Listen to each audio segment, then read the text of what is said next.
All right, so I just wanted to do a quick wrap up about the elevator problem that we did, where we jumped in the elevator and you got to stand on the force plate and see the results real time to what happens.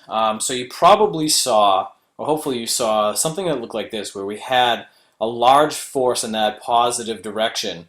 So really, what it was measuring how much your weight increased as the elevator accelerated up to a constant speed. So you should have seen this large weight increase. Maybe you felt it. The elevator's a little small and slow, so if you were on a larger elevator, a larger building, you probably would feel a greater change.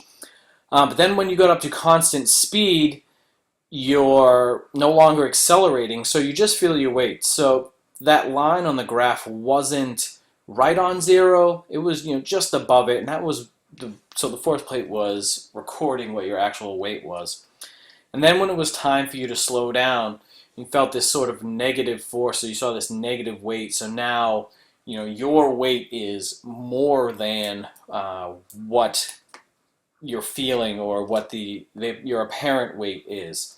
So because you're going up, the acceleration is now down. So now you feel that net force going down as well.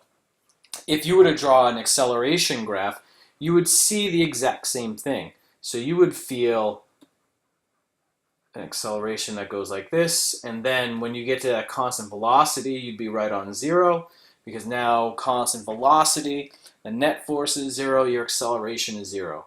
And then you would have the acceleration come down there. And if we look at what our velocity time graph would look like, we have a positive value right here. So we would get a positively sloping line for our velocity. And then for this section where we have a zero value for acceleration, we would get a constant velocity or a zero sloping line at this section. And then when it was time to slow down in the elevator, you would get then a negatively sloping line, which would give us a negative acceleration.